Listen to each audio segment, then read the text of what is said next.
BCD বর্গক্ষেত্রে AB সমান 10 ও AE is to EB equals to 2:3 DEF ত্রিভুজের ক্ষেত্রফলকে A by B আকারে লেখা যায় যেখানে A ও B পরস্পর সহমৌলিক। A মাইনাস B এর মান নির্ণয় করো। এখানে এবিসিডি একটা বর্গক্ষেত্র, বর্গের প্রতিটা ভারদৈর্ঘ্য কি হয়? সমান হয়। অর্থাৎ এ ভারদৈর্ঘ্য যে 10 হয় তাহলে প্রতিটা ভারদৈর্ঘ্য কি হবে? 10 হবে। কোশ্চেন বলছে এবি সমান 10 এবং AE is to EB হচ্ছে 2:3। আচ্ছা, AE অনুপাত EB সমান কি 2:3 বলেছে। তো ধরে নিতে পারি AE by EB equals to 2x/3। আচ্ছা, A ধরে নিলাম 2A, না A না, যেহেতু এখানে A আছে অলরেডি, 2m/3m ধরে নিলাম। আচ্ছা, এখন হচ্ছে কোশ্চেনে বলেছে AB সমান কত? 10। আবার AB কে কি লেখা যায়? AE প্লাস EB সমান 10। AE কে কি ধরে নিয়েছি? 2m প্লাস EB কে কি ধরেছি? 3m। তার মানে m সমান কি হবে? 10/2 10/5 সমান 2। অতএব m এর মান হচ্ছে 2। তাহলে AE এই ভরদৈর্ঘ্য কি হবে? 2 × 2 = 4 এবং EB এটা দৈর্ঘ্য কি হবে? 3 × 2 = 6। তার মানে এতটুকু হচ্ছে 4 এবং এতটুকু হচ্ছে কি 6। আচ্ছা, এখন আমি স্থানাঙ্ক ব্যবস্থায় প্রবলেমটা সলভ করব। এটাকে আমি মূল বিন্দু ধরলাম, এটাকে আমি মূল বিন্দু, এটা হচ্ছে মূল বিন্দু। এটা যদি মূল বিন্দু হয় তাহলে এই পয়েন্টের স্থানাঙ্ক কি হবে? এতটুকু দৈর্ঘ্য হচ্ছে 10 এবং এখানে y হচ্ছে 0, তাহলে স্থানাঙ্ক হবে 10,0। আচ্ছা, এখানে x হচ্ছে 0 এবং y হচ্ছে 10। আচ্ছা, এই পয়েন্টটা AE এটা দৈর্ঘ্য কত? AE এটা দৈর্ঘ্য হচ্ছে 4। এটা মানে হচ্ছে সেখান থেকে 4 একক যাওয়ার পরে সেখান থেকে 10 একক উঠলো, তারপর এই পয়েন্টটা পাওয়া গেল। তার মানে এই পয়েন্টের স্থানাঙ্ক কি? 4,10। বি পয়েন্টের স্থানাঙ্ক হচ্ছে 10,10।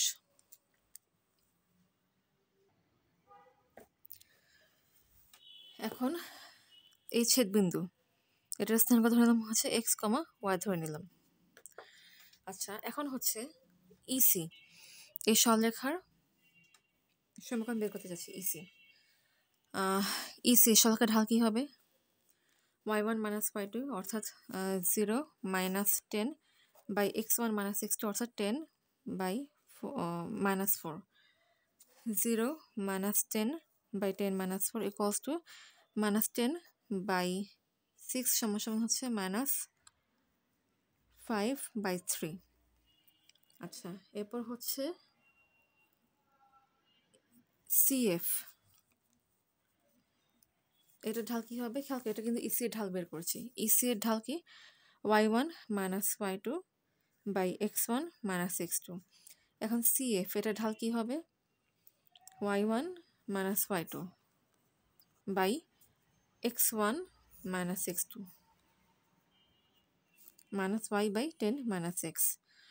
এই দুইটা কিন্তু একই সরলরেখার উপর অবস্থিত, তাই এই দুজন ঢাল কি হবে? অবশ্যই সমান হবে। সুতরাং লিখতে পারি -5/3 সমান কি? -y/10 - x। মাইনাস কাটাকাটি যায়, অতএব 5/3 y/10 - x। আর গুণন করে দিই, তাহলে কি পাবো? 3y সমান কি? 50 - 5x। সুতরাং ইসি এর সমীকরণ মানে ইসি সরলরেখার সমীকরণটা কি হবে? 5x + 3y = 50। এখন হচ্ছে বিডি এর সমীকরণ বের করব। বিডি এর সমীকরণ বের করার জন্য ঢাল লাগবে।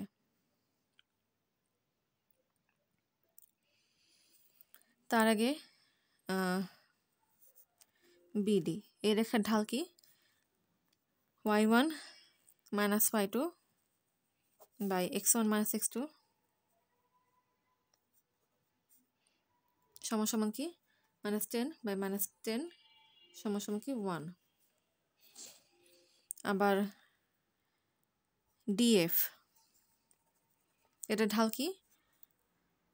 y - 0/x - 0 সমান কি? y/x।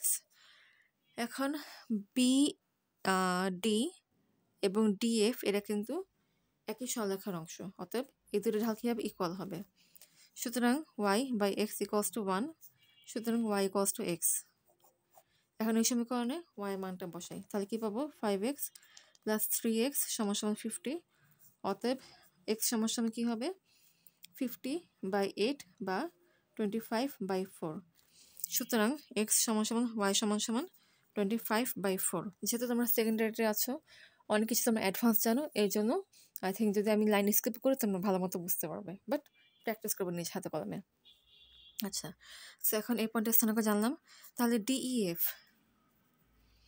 এই ত্রিভুজের ক্ষেত্রফল কী হবে? 1/2 0 0 25/4 25/4, এরপর কি 4 10 0 0। আচ্ছা, 0 0 25/4 25/4 4 10 0 0। এটা মাল্টিপ্লিকেশন করলে কি আসে? 0, এটা 0, এটা না 0 না, এটা আসে 25 × 10 আছে 250/4।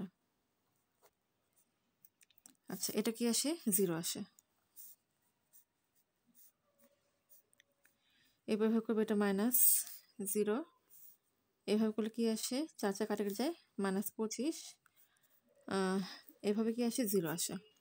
তারপরে দেখি 0, হ্যাঁ ঠিক আছে, 250/4 ঠিক আছে, 0 ঠিক আছে, 0 ঠিক আছে, 25 ঠিক আছে, 0 ঠিক আছে, হ্যাঁ 1/2 অফ, আচ্ছা 250 বাই লসাগু করব 4 25 100, তার মানে এটা হচ্ছে 150/4। আচ্ছা, 150/4 এটাকে একটু কাটাকাটি করি, তাহলে কী হবে? 75 2 × 150 2 × 4, তার মানে 75/4। সুতরাং ত্রিভুজ ডিইএফ এর ক্ষেত্রফল কি? 75/4। কোশ্চেনে বলছে এর ক্ষেত্রফলকে কি আকারে প্রকাশ করা যায়? a/b আকারে প্রকাশ করা যায়, a/b, যেখানে a আর b হচ্ছে সহমৌলিক। তাহলে এখানে কি বলছে? a এর মান হচ্ছে 75 আর b এর মান হচ্ছে কি? 4। তাহলে a - b কত হবে? 75 - 4 = 71। এটাই অ্যান্সার।